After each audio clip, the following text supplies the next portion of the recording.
Golden Radio Hour.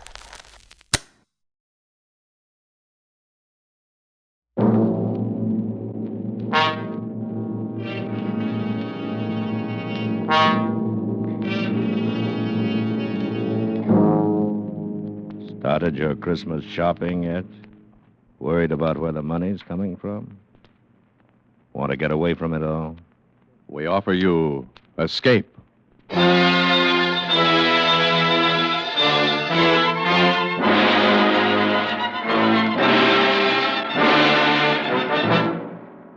You were seated around a green felt table with a dozen desperate men, waiting for the turn of a card.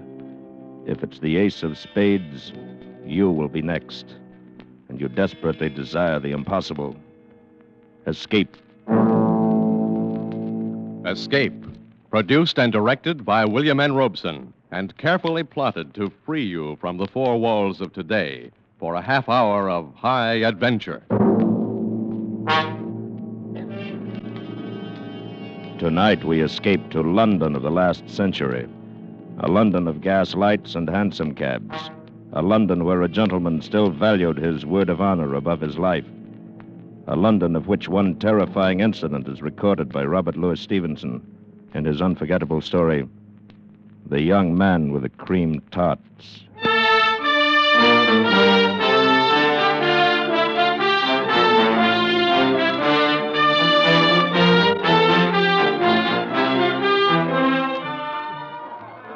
Oh, bored? Or rather. City seems to offer little amusement tonight. Well, bottoms up. Let's be on our way. Righto. Your health. And yours. Ladies and gentlemen, please have a cream tart. It's absolutely free. My compliments. Madam, will you honor me? Sir, will you honor me? Well, now, what's this? A young man with a tray of cream tarts. He's giving them away. Perhaps one of the turns on the bill. Perhaps.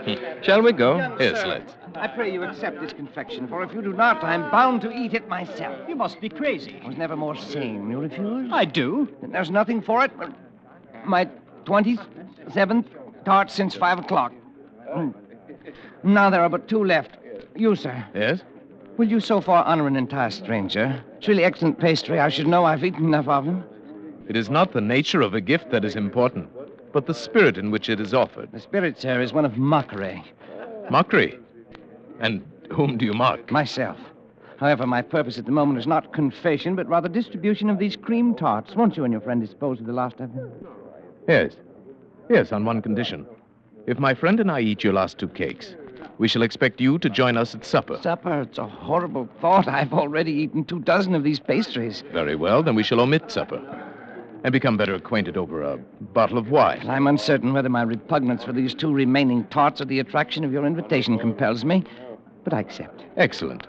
Then let us finish off your pastry and seek a more quiet place. How about Michelle's in Soho? Splendid. Shall we go?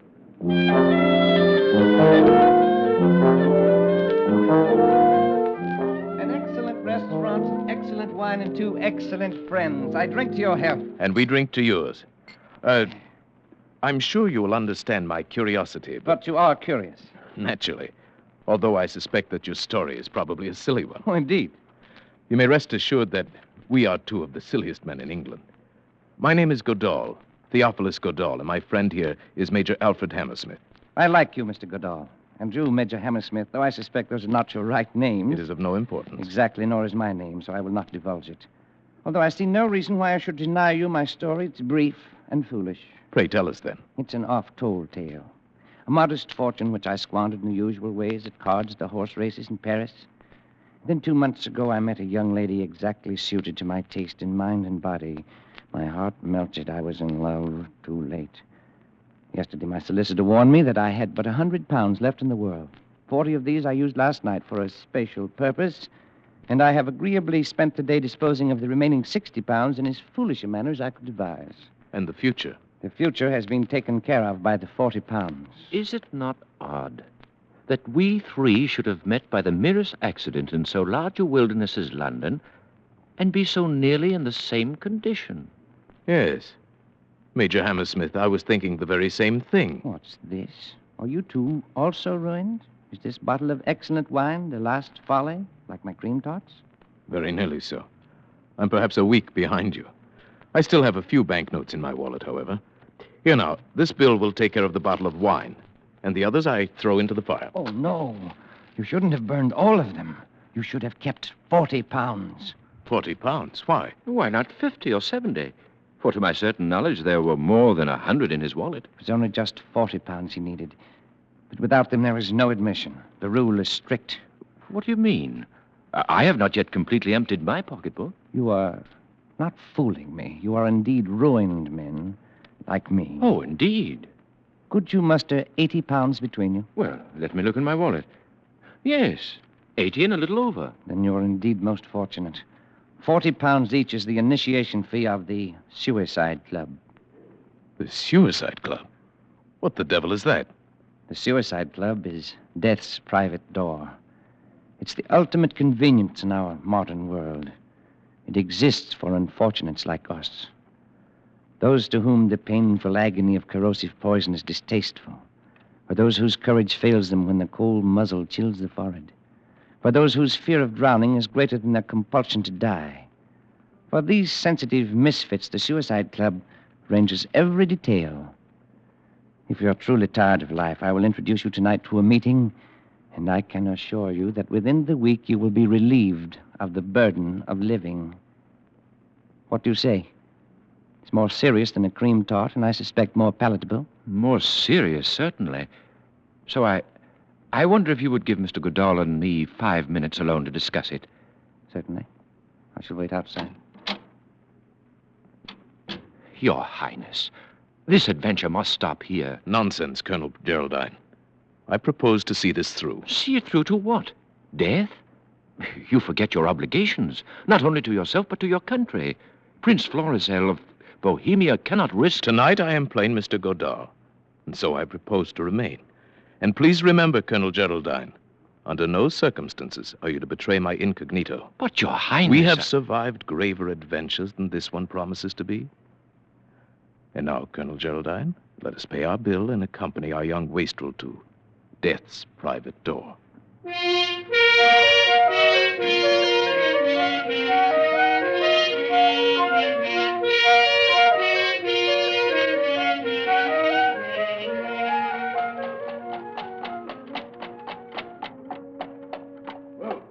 Here you are, Governor. Box court. Gentlemen, we have arrived. Here you are, cabby. Keep the change. Oh, thank you, sir. Come on, get in. Well, Mr. Godard, Major Hammersmith, there is still time to change your minds. Lead on, sir. My mind's made up. And mine. Follow me then. As dark as a tomb. An apt and concise simile.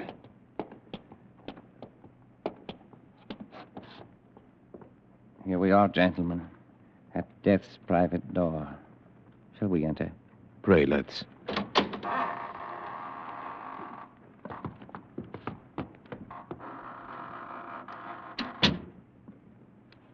You may hang your things in here. If you'll be good enough to wait, I shall call the president. Of all our follies, this is the wildest and most dangerous. I'm beginning to believe you're right. Let me beseech Your Highness Do not forget you are my aide-de-camp. Not your father. Yet I am responsible to the king for your well-being. Colonel Geraldine, you're not afraid. Certainly not for myself, but for Your Highness. Shh, quiet. The president will see you in his office. I have vouched for you, but you must give him honest answers. The indiscretion of a single member might lead to the dispersion of the society forever. He can't afford to take that risk. Follow me. In here. He's waiting for you. Good evening. I am told that you wish to speak to me.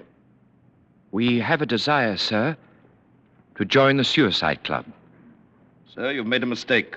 This is a private house, and you must leave it instantly. We have come here upon the invitation of a friend of yours.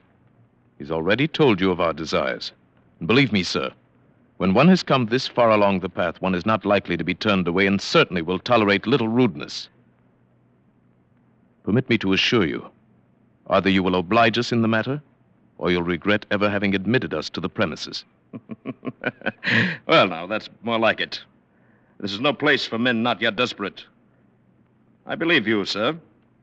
But what of your friend? My reasons are even more cogent than Mr. Goodall's. I was cashiered out of my regiment last week. Why?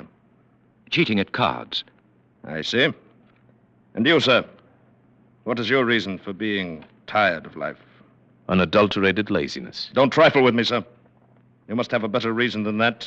I have no more money, and I'm much too lazy to come by any. If I did not have a great deal of experience in these matters, I would turn you down. But I have learned that the most frivolous excuses for a suicide often cover a deep and lifelong desire for self-destruction. Thank you for your understanding, sir. Very well. To business. I shall read you the oath of membership to which you will each subscribe. I swear to obey without question the instructions of the president of this association or any of his appointed deputies. Realizing that desirable death could scarcely be a penalty for violating this oath, I am aware that any violation will be met at the discretion of the president by those means deemed suitable by him. Namely, excommunication from the church, loss of whatever honor still attaches to my name, and, or, when necessary, violent reprisals against my bereaved family. In full knowledge of the sacredness of this oath, I subscribe my name. Well, gentlemen? You are in a position to enforce those penalties. I am. Hand me the pen. My friend. The pen, please. Major Hammersmith. Thank you. That will be 40 pounds apiece, please. Here you are. Thank you. And now, would you like to join the members in the smoking room? Indeed, we would. This way, please. Just make yourself at home. Everyone's quite informal here. If you'll pardon me, I have some other matters to attend to. Come along, Major. Let's mingle with the company. Your Highness. Be quiet. Oh, there you are. You got in all right, I see. Naturally. You'll never regret it. I'm sure we shan't. Do you care for a game of billiards or perhaps some whist? No, not immediately, thank you. I should like just to wander around and listen to the conversation. You'll find it most revealing. You understand? She had always stood in the way of anything I wanted to do. And I don't care if she was my mother. She crossed me one time too often. You may be sure I'm not that I in the would least never have sorry. joined this Not wretched least. club if I had not read The Origin of the Species by Darwin. I could not bear to be descended from an ape. Certainly, Too I ghastly to understand. bear, you know. There are some men who cannot abide the restrictions of the monastery. And after the abbot discovered me, there was nothing I could do. It's I don't incomprehensible mind to me. What is? Why, this talk, this boasting, this self-justification. If a man has made up his mind to kill himself, let him do it like a gentleman. Be done with the matter. As I told you, there are some of us more frightened of the act than of the result. There's only one man in this room who does not seem to be in a state of hysteria. Who is that, Mr. Goodall? Why, the gentleman sitting on the divan. Oh, yes. Yes, Mr. Malthus. Would you like to meet him? Yes, please. These others are too obvious. There's nothing very subtle about Mr. Malthus. He looks like death himself, wearing thick eyeglasses. Let us discover for ourselves the reason for his relaxation. Mr. Malthus. I should like to present two new members, Mr. Goodall and Major Hammersmith. How do you do, gentlemen? How do you do, It's Mr. a pleasure, sir. Won't you sit down? Well, Newcomers. Newcomers. I envy you the novelty of your first visit. You will learn to relish it if you're spared. Why, my dear sir, this club, gentlemen, is the temple of intoxication. If my health would permit it, you may be sure I would be here more often. For this is my last dissipation. Believe me, sir, I have tried them all the vices. Yes. People trifle with love and ignorantly call it man's most powerful passion. Nonsense, sir, nonsense. Fear. Fear is the strongest passion. It is fear that you must trifle with if you wish to taste the intense joys of living. Envy me, sir. Envy me. I am a coward. How, sir, is the excitement so artfully prolonged? Oh, of course. I must tell you how the victim for every evening is selected, as well as the member who is to be death's high priest for the occasion. Great heavens. You mean they kill each other? The guilt of suicide is removed in that way. Then I, or my friend, or you, any of us, might be selected this evening to murder another man? Exactly. But how have they escaped the attentions of the law? The ingenuity of our president knows no limits. The departures always appear to be accidental. Oh, it's monstrous. On the contrary, my dear Major, it is godlike. Oh, yes, of course. But, Mr. Malthus, I am still in the dark as to how the members are selected for the evening's work. Oh, of course, I forgot to explain. But I see that the others are filing into the card room now, and the play is about to begin. You shall see for yourself. Will you lend me the help of your arm? I'm quite paralyzed, you know. Oh, of course. Thank you. This is the moment for which I live. The quintessence of poignancy, the ultimate of passion. Coming here as infrequently as I do, I've savored this bitter taste of fear longer than the others. But my turn will come. Who knows? Perhaps tonight. But how is it done? Tell us what to expect. Oh, it's so simple. The president deals from an ordinary deck, playing cards, and each man turns up his card as he receives it. The ace of spades, the card of death. Ace of clubs designates the official of the night. The murderer. If you like. Here, 3 chairs together. Happy young men. You have good eyes and can follow the cards. I can only make out the faces. Is everyone here? My friend, we still have a fighting chance to escape. Quiet. Let us play the game. Attention, gentlemen. 3 of clubs. Jack of hearts. 10 of diamonds. King of clubs.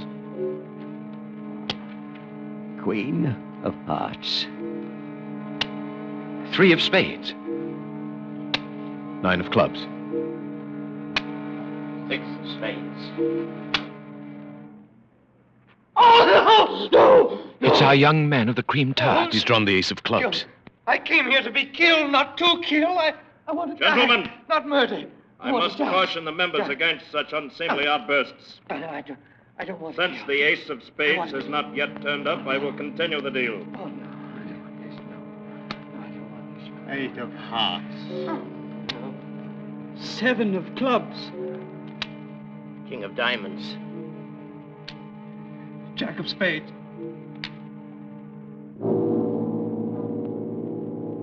Ace of spades.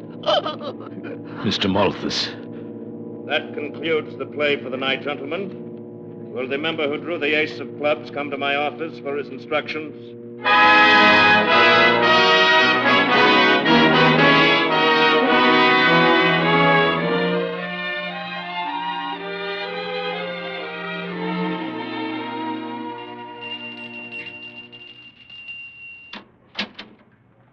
Did your highness ring? Yes. Good morning, Roderick. Good morning, sir. Oh, I shall have my breakfast in bed this morning. Yes, your highness. And Colonel Geraldine has been waiting for you to awaken. Oh, very well. Show him in. Thank you, your highness. Colonel, his highness will see you now. Good morning, Geraldine. Sleep well? Not too well. Did I dream it, or were we initiated into the suicide club last night? Seems like a nightmare. It was a nightmare, but you didn't dream it.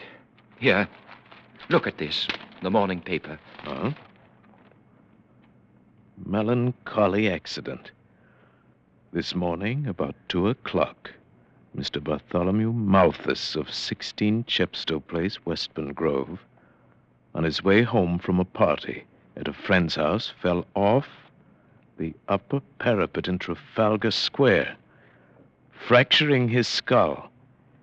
Death was instantaneous. Mr. Malthus, accompanied by a friend, was engaged in looking for a cab at the time If of his ever a soul went straight to hell, it was that poor paralytic. Yes, at least he's dead and out of it. But think of our young man of the cream tarts. Last night, that lad was as innocent as you and I. This morning, he is a murderer. Well, thank heavens we're safely out of it. Are we? Oh, no. You're not going to return. I must. You are infected with a passion of fear just as poor Malthus was. Perhaps. Whatever it is. Tonight, once more, we take our places at the table of the Suicide Club.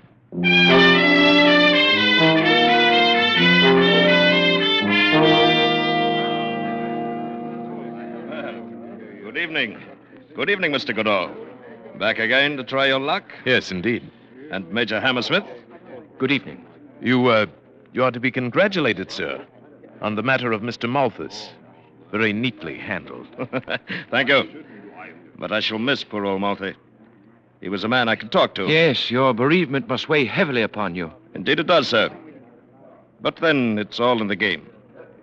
And now, you will pardon me, we will sit down to play directly. The fiend. The foul fiend of hell. Steady, my friend. Once more, let me plead with you. Leave this evil house before it's too late. You're very tiresome tonight. Oh, here's our young friend of the cream tarts. Good evening, old chap. Oh, Mr. Goodall, Major Hammersmith. Oh, how I wish I'd never brought you to this infamous place. Oh, leave. Leave while your hands are still clean. But our oath. We could not go back upon our oath. Well, renounce it. Forget everything. Let them do their worst, but leave. Leave before it's too late. Hey, if you could have heard the old man scream as I pushed him from the parapet, the crunch of his brittle bones as he thudded to the pavement. Yes, I perceive the dealing is about to begin. Shall we go in? Yeah. Mr. Goodall, if you have any kindness in your soul, wish the ace of spades for me tonight. There's nothing left for me but to die. Attention, gentlemen. 3 of hearts. Queen of spades. Ace of diamonds.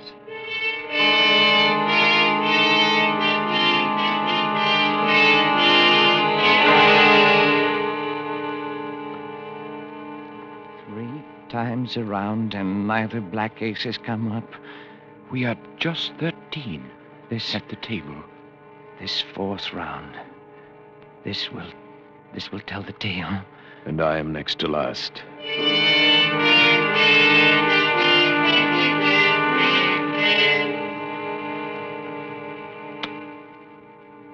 Ace of clubs!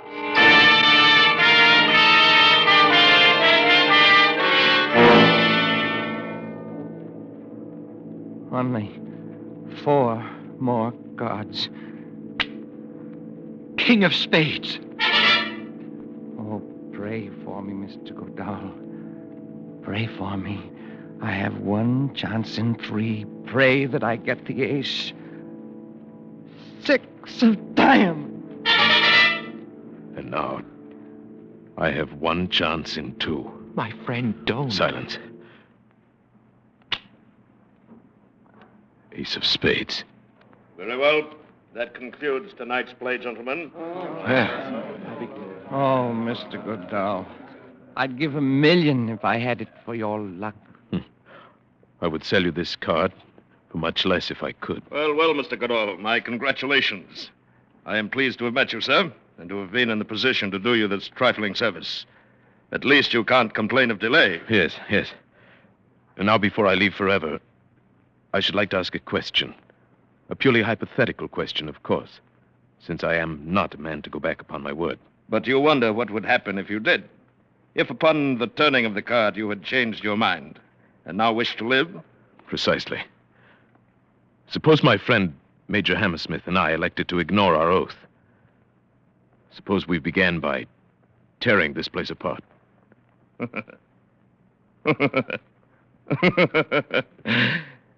You wouldn't even get started. The guests themselves are desperate men, but if they did not stop you, the servants, who are even more desperate, would. You would never leave this house alive. I see. Well, it was purely an academic question. Naturally. Very well, then. What are my instructions? You will proceed along the Strand in the direction of the city, on the left-hand pavement, until you come upon a black carriage with drawn curtains. In this carriage will be the member who has tonight drawn the ace of clubs. My executioner. Your collaborator in suicide.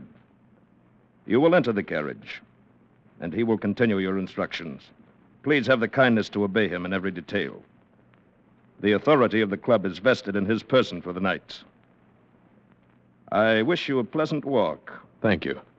But first I must say farewell to my friend, Major Hammersmith. I regret that it's strictly against the rules. No farewells. Too disturbing for the still living members. You will leave through this side door to the workroom. But I must have We won't have any trouble now, will we, Mr. Goodall? No. No, of course not. Your coat and hat. Your stick. Thank you. Again, Mr. Goodall. A most pleasant walk. Death's private door. Why didn't I listen to Geraldine before it was too late?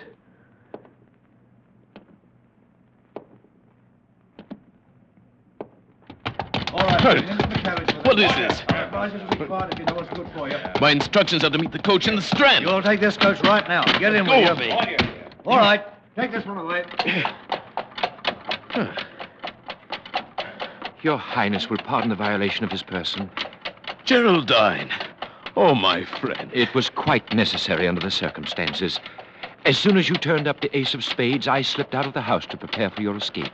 But how did you manage it? When I realized I could not dissuade you from attending the club tonight, I retained the services of a certain capable and reliable private detective. But His secrecy has been bought and paid for. His men are now raiding the suicide club. The members will be removed to your townhouse, where it remains for you to pass judgment upon them. That I will gladly do, and with the utmost dispatch.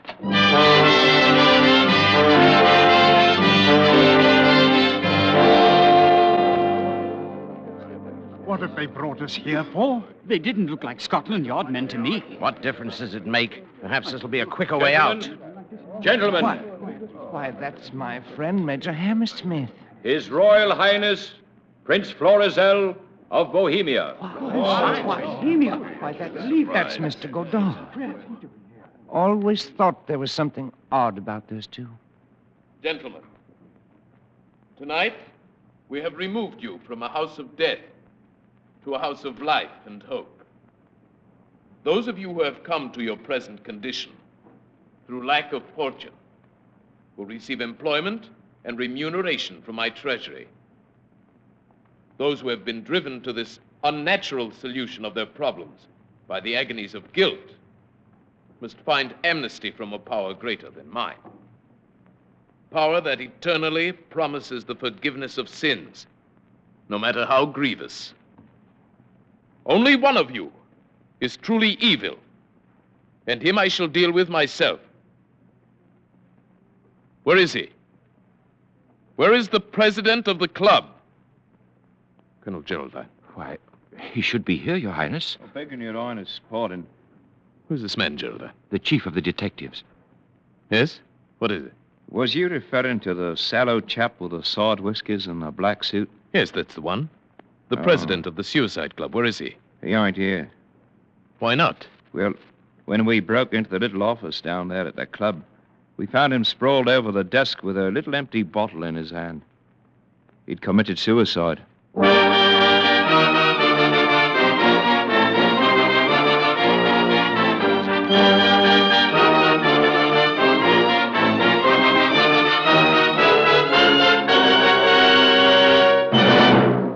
Escape is produced and directed by William N. Robeson, and tonight brought you The Young Man with the Cream Tarts by Robert Louis Stevenson, adapted for radio by Mr. Robeson, with Paul Frees as Prince Florizel, Bill Johnstone as Colonel Geraldine, and Barton Yarborough as the young man.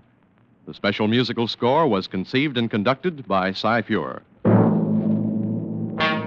Next week, After you've put in a tough day at the office or leaning over a hot stove, when your four walls seem to be closing in on you, next week when you want to get away from it all, we offer you Escape. this is CBS, the Columbia Broadcasting System.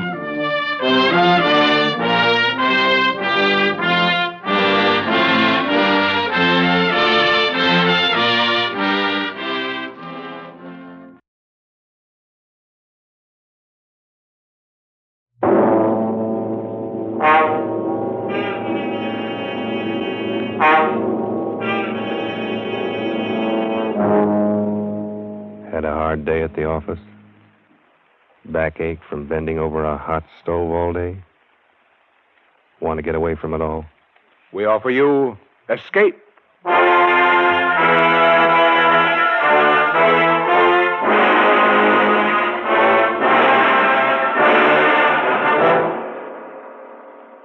is midnight, and you are alone. Suddenly, the room is plunged into darkness. You sit frozen with terror, because something is there behind you. Something you feared would come. Something from which you must escape.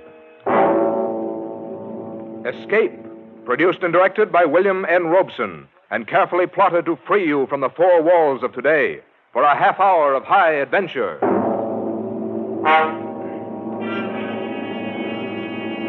Tonight, we escape to London and a world made strange and terrifying by the workings of an ancient barbaric curse, as Montague R. James tells it in his weird story, Casting the Runes.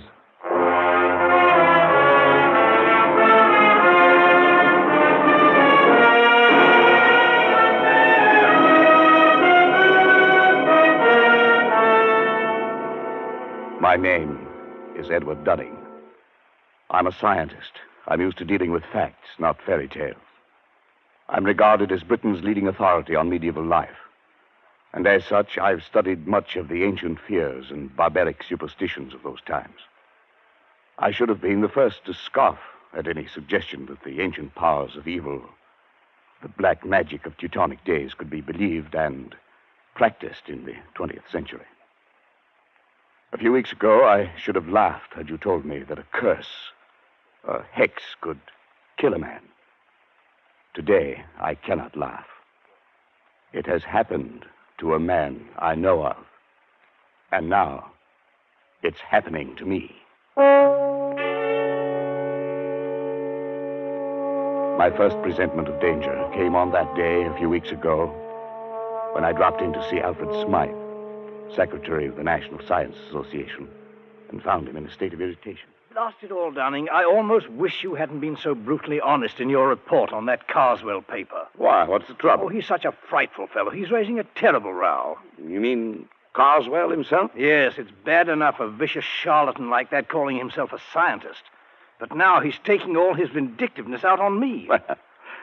Sorry, old chap. It's really me he'd like to get at. As a matter of fact, that's just what his last letter was about.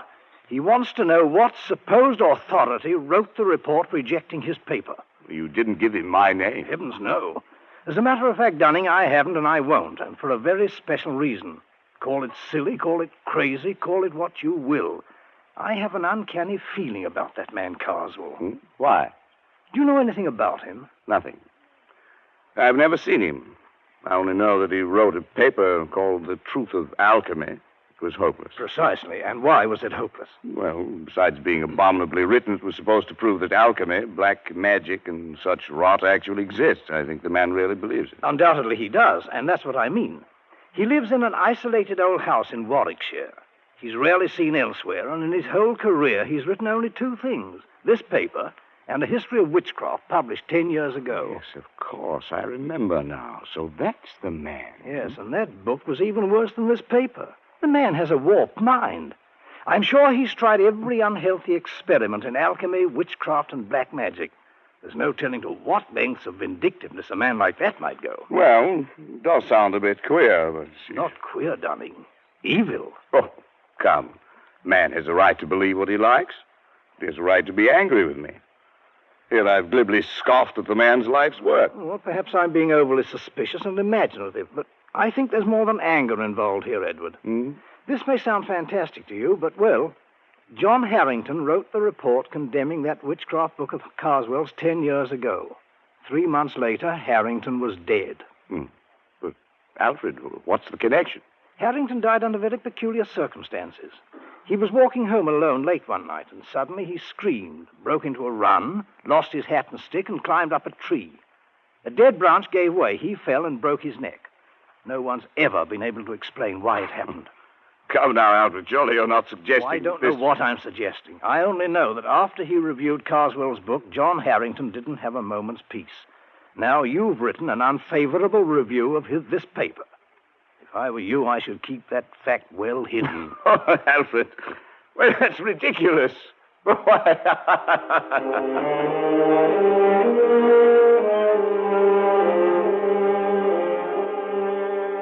Yes, I laughed at Alfred Smythe's fears. How could I have known then that I was to feel the same terror, the same agonized fear which gripped the heart of John Harrington as he crouched, panting, on the branch of a tree, with another moment or two of life, while beneath him the thing came closer and closer. I'd almost forgotten the incident when, a few nights later, I was riding home on a late train. I was half drowsing in my seat, barely keeping awake by looking idly at the car card advertisements.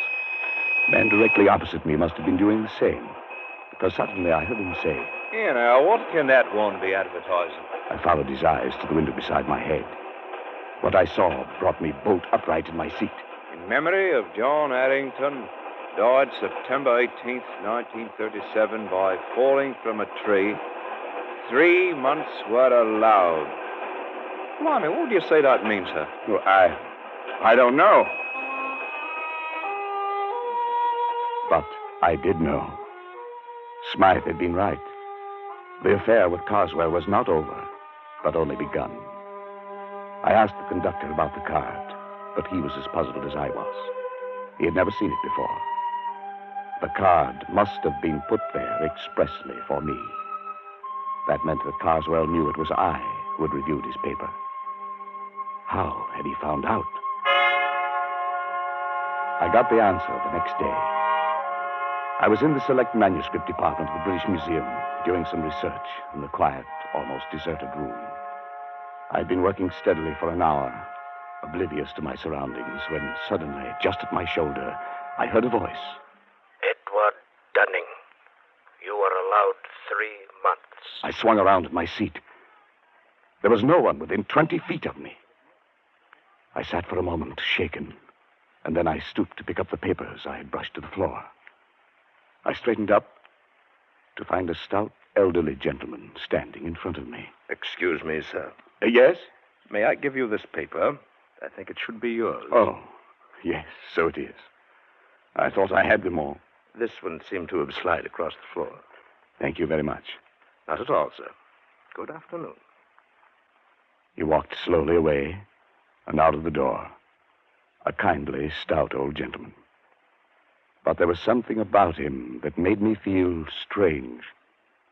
I went over to the attendant. Yes, Mr. Dunning? Did you notice that gentleman I was just speaking to? Oh, yes, of course. Can you tell me his name? Why, that's Mr. Carswell. As a matter of fact, he was asking about you only the other day. Asking about me? Well, he asked who were the great authorities on medieval science. Of course, I told him you were the only one in the country. Oh, I see. Would you like to meet him, Mr. Dunning? I'll see if I can... No. No, thank you.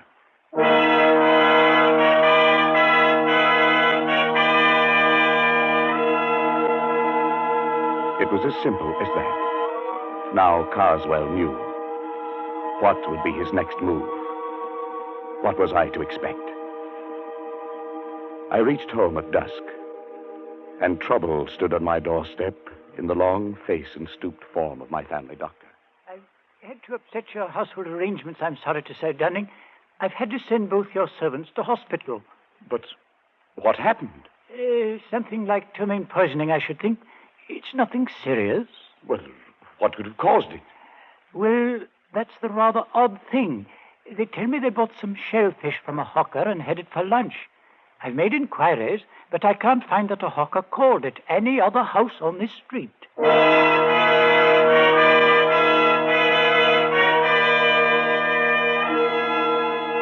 Was this the next move? If so, it had succeeded. I was alone in the house, and my nervousness increased as darkness closed in and the hours advanced toward midnight. I went to bed, but almost immediately I thought I heard something. My study door opening downstairs. I went out and leaned over the banister. There was nothing moving, nothing visible. There was only a sudden, surprising gust of warm air playing about my legs. I went back into my room and locked the door. Suddenly, the lights went out. No doubt it was only a blown fuse, but the chills were playing up and down my spine. I went over to the bed and reached for my watch under the pillow. I suppose I wanted to find out the time. I don't know why. But fumbling on the pillow, my hand touched something far different from a watch. It was like a mouth with sharp teeth and hair around it, not human at all. I fled from my bedroom and spent a long and miserable night locked in a spare room, my ear to the door. But nothing came. I was not disturbed again. In the morning, I searched the house and found nothing unusual. But the mark of fear must have been stamped on my face, for Smythe noticed it next day. Dunning, you look as if you hadn't slept for weeks. Is anything wrong? I don't know, Alfred. Yes, there is. Carswell knows. How? They told him at the museum. Of course, we should have thought of that. Has anything happened yet? I don't know. It's too fantastic. It's probably my mind, hypnotic suggestion or something, but like that man Harrington, I have 3 months left. Edward. Must have been hearing things. I'm all on edge. I don't know what to think. John Harrington had a brother, Henry. Perhaps I'd better get you in touch with him.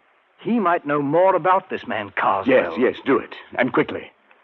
3 months is not a lot of time.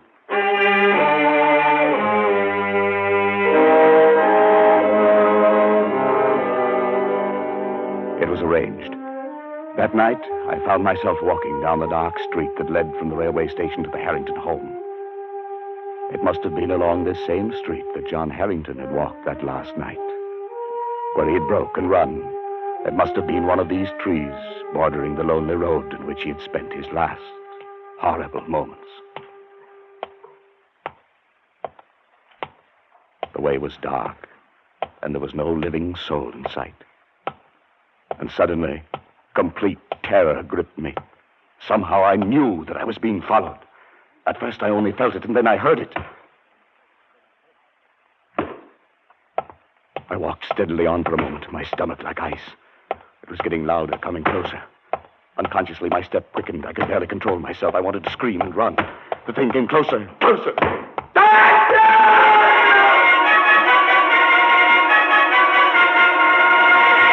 I confess, I broke and ran madly for my life. I was at a little side street. I turned down it, doubling back toward the railway station. I thought I would never make it. But finally, bright lights loomed before my eyes, and I think that I never have been so grateful for human companionship. There's no need to run, sir. The 840 won't be along for another 5 minutes. I felt very foolish. I couldn't bring myself to walk back down that street to Harrington's. I could only take the train home furtively and call Harrington next morning to beg his forgiveness. He seemed very understanding and asked no questions. Undoubtedly, Smythe had told him something about me. At any rate, he agreed to visit me at a place 2 nights later. And when he arrived and was made welcome, he began to talk about his brother. Yes, Mr. Dunning. John was in a very bad state for weeks before the accident, if that's what it was. The principal thing seemed to be the notion that he was being followed. It became an obsession. Yes, I know. I don't think his death was an accident. Then perhaps you can explain it? No. But I have one clue. Your brother reviewed a book very severely not long before he died. Just lately, I happened to cross the path of the man who wrote that book. And his name, of course, is Carswell. That's right. Well, as far as I'm concerned, that does it. Before he died, John was beginning to feel, much against his will, that Carswell was at the bottom of his trouble. Why? Well, it doesn't make sense. None of this does. But tell me. My brother liked music. He went to all the concerts in town, and he made a hobby of collecting the programs. One night, about 3 months before his death, he brought one home and showed it to me. I nearly missed this one, he said. It seems he'd lost his and was hunting for it under his seat when a neighbor, a rather stout elderly gentleman, offered to give John his. The kind gentleman was Mr. Carswell. Undoubtedly. I started to leaf through the program and noticed on the second page some rather curious letters, carefully written there in black and red ink. Neither of us could make much of it, except that the letters seemed to be runic. Runes. Runes, of course. Well, John thought it might be important, and debated whether he shouldn't try to return the program to the stout gentleman. But just then the door blew open, and a gust of air, of strangely warm air, blew into the room. In a flash, it took the program and blew it straight into the fire. Yes, your brother was right. He should have returned it. There's nothing to be done then. No, perhaps not. But do you know what runic letters mean? Well, they're old pre-Druid script, I believe. The kind of writing the barbaric tribes used long before the Romans invaded Britain. Yes, that's right. Casting the runes, they used to call it in the old days.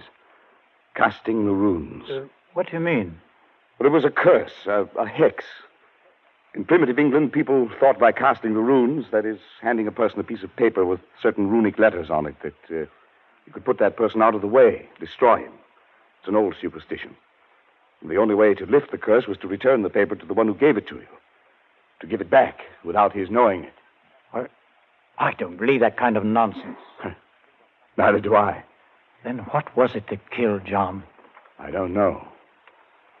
Perhaps his fear of the runes, perhaps brooding about it, becoming neurotic, thinking he saw things and heard things and touched things that weren't there. Perhaps his own mind drove him to death. And what's the difference once you're dead? No difference at all. Casting the runes. Oh, it's rubbish. Yes, of course, but... Good heavens. What is it? I just remembered that day at the British Museum. He cast the runes on me.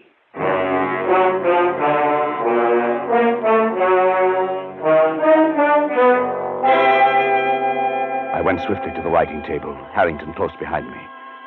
My portfolio was there, full of the scribbled notes I'd been working on that day in the museum. And as I took it in my shaking hands and began leaping desperately through them, one strip of thin, light paper slipped and fluttered toward the open window with uncanny quickness. But Harrington was even quicker and slammed the window shut just in time. Got it? Oh, thank heaven. If it were lost or destroyed, like your brother's... Then you wouldn't be able to return it to Mr. Carswell. Yes. Look at it. It's identical with the one John got. I looked at the flimsy paper. The characters, carefully traced in red and black, were runes, all right. That ancient language used by the Aborigines of prehistoric Britain. I couldn't decipher them. But as Harrington and I stood looking into each other's eyes, each of us could read the other's thoughts. Science or not, 20th century or not, this sheet of foolscap spells death for its possessor. It spells death for you. It must be returned. Yes, I know. It must go back in such a way that he doesn't know he's received it. That means we can't simply mail it. No, we can't. We must do it personally. That'll take doing. Well, he knows you by sight, doesn't he? Yes. You must shave your beard. It'll alter your appearance. He might strike any time. I have 3 months, as what the warning said. We've got to make good on this Dunning. I've searched 10 years for my brother's murderer, and now he must not escape.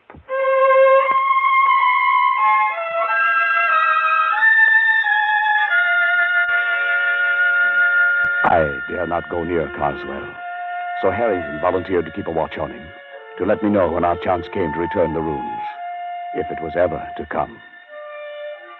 It was only a night or two after Harrington was there that I arrived home and found a calendar had come in the mail. When I examined it, I found everything after November 19th had been torn out. The next night, I had another envelope of the mail. This time it was a woodcut, an illustration torn out of a book, showing a dark, moonlit road and a man walking on it. And right behind him came a huge, dark shape, some awful demon creature. Under it were written some lines from the Ancient Mariner. And as I sat alone and read them aloud, I felt that now familiar gust of warm air playing about my legs. The man walks on and turns no more his head, because he knows a frightful fiend doth close behind him tread.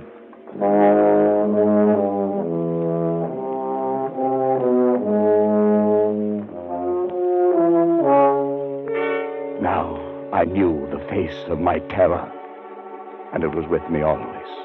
Walking down the dark street at night, I heard its footsteps behind me. In my lonely house at midnight, it roamed the halls. Like the Ancient Mariner and John Harrington, I never turned to look. I couldn't. My nerves were going, and I could do nothing but wait. The days, the weeks slipped by, and still Harrington had no plan. I checked off the days on the calendar Carswell had sent. Now there were 8 days remaining, then 6, then 3, 2, 1. It was the evening of the 18th. My last day on Earth was to begin at midnight. I was sitting alone in my living room, bathed in perspiration, fighting to keep my nerves in check. Suddenly, I felt that warm gust of air. I listened. There were soft footsteps. A shadow seemed to cross the hall door. And then the footsteps blended into a loud banging. No, not yet! I've still got 1 day more! Not yet! Harrington, it's me. Oh, thank heaven. Harry. What's the matter, man? What is it? It was you knocking on the door. Your footsteps. Yes, of course. Oh, thank heaven. I thought I... Look, man, you've got to pull yourself together. It's tonight we have our chance. What chance?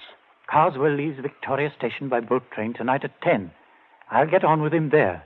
You take the car I brought and drive to Croydon. Get on the train there. And be sure to bring the paper. Yes, I have it. You've shaved already. Good.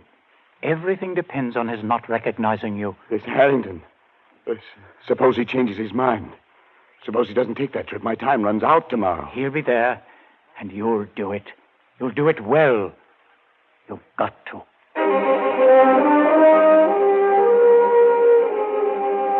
I stood on the platform at Croydon, my mind in a daze. I thought the train would never come, but it did. I saw Harrington at the window. He stared coolly at me. Of course, there was to be no sign of recognition. I entered the coach and slowly made my way down the aisle to the compartment where Harrington sat. Opposite him, staring full into my face, was Carswell. He looked up as I sat down. His eyes were heavy-lidded, his face bland. It was impossible to tell whether he knew. The train started. The next stop was Dover, the end of the line. My last chance. It was time to cast the runes.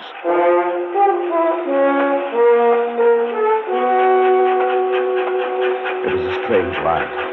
Carswell and I seated face to face, staring into each other's eyes. Harrington off to the side, pulling at his face with twitching fingers. If I could have only had a few whispered moments with him to plan our strategy, but that was impossible. The moments dragged tortuously. No one moved. Then suddenly Carswell leaned forward. I beg your pardon, sir. Haven't we met? Met? Well, I don't think so, sir. Not unless you're in the plumbing business. Plumbing? No, hardly. I hadn't planned it that way. The words, the accent, just seemed to come by themselves. And Carswell sat back, an enigmatic expression on his face. I wished desperately to know what he was thinking. Then suddenly he got up and went out into the corridor. Was this my chance? I was about to slip over to his bags to see if there were ways to secrete the rooms within them, when I caught Harrington's eye and read a warning in them. Carswell from the corridor was watching, waiting to see if we recognized each other. I muttered a prayer of thanks I hadn't moved. Carswell came back and took his seat. As he did so, wild, exultant hope surged up in my throat, for something slipped off his seat and dropped noiselessly to the floor. It was his ticket case, and he didn't see it. It was a small cardboard ticket case with a pocket on the cover. If I could just get to it and slip that tiny piece of paper into that pocket. For 15 agonizing minutes, I sat there and stared at it. If only Carswell would go out. But he sat stolidly staring straight ahead. We were coming into the outskirts of Dover, the train slowing down. Suddenly, Harrington stood up, reached up to the rack above Carswell to get his coat and bag. I stared at him blankly for a moment, surprised by his sudden clumsiness. And then I realized what he was up to. The bag, the coat, the briefcase all came tumbling down upon Carswell. What the devil? Oh, I say I'm sorry. I'm terribly sorry. You clumsy fool, you might have injured me. What were you trying to do? Well, it was my only chance. Carswell stood facing Harrington. I reached down, got the ticket case, and with trembling fingers slid the paper into the pocket. He turned sharply to me, and I extended the case toward him. Excuse me, sir. Is this yours? Yes, it's my ticket case. Where'd you find it? Here on the floor. Must have dropped off when... Yes. I'm much obliged to you, sir. Not at all.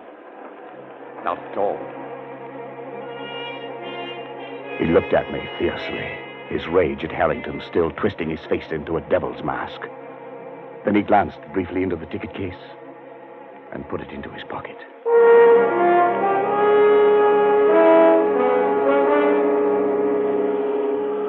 On the railway pier at Dover, Harrington and I followed a few steps behind Carswell. I felt like I might faint. Carswell went straight to the gangway of the boat, and there the purser stopped him. Sir, does your friend have a ticket? My friend? What the devil do you mean? I'm traveling alone. Well, that's funny. I could have sworn there was another gentleman right there beside you, walking just at your elbow. Well, there isn't. And I suggest you see an oculist. Oh, I didn't see. I just felt. Sorry, sir. Must have been your rugs. My mistake. Come on, Dunning. Our job's done.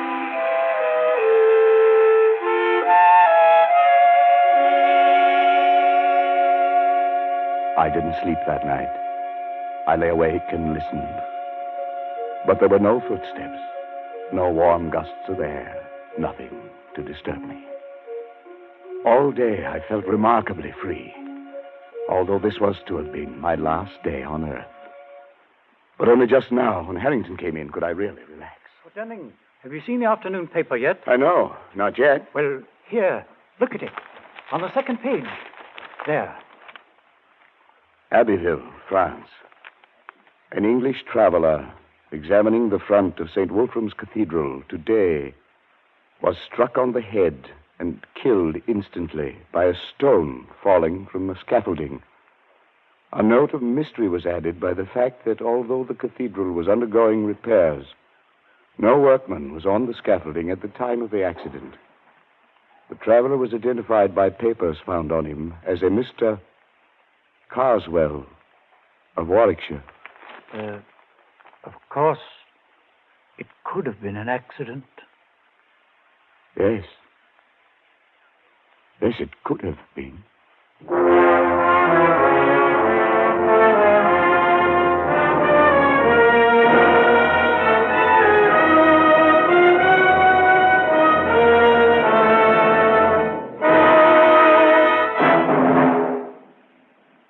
Escape is produced and directed by William N. Robeson, and tonight brought you Casting the Runes by Montague R. James, adapted for radio by Irving Ravitch and John Dunkel, with John McIntyre as Edward Dunning, Jan Wolfe as Harrington, and Bill Conrad as Carswell. The special musical score was conceived and conducted by Cy Fure. Next week.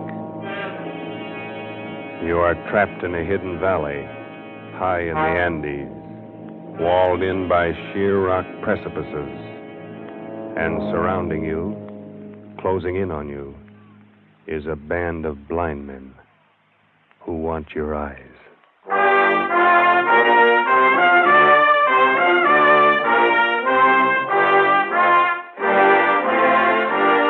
Next week, we escape with H.G. Wells' gripping story, The Country of the Blind. Good night, then, until this same time next week when we again offer you Escape. This is CBS, the Columbia Broadcasting System.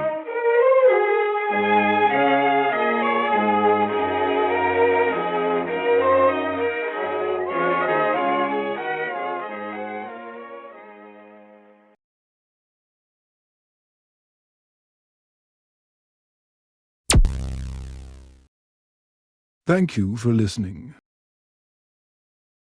Please like and subscribe.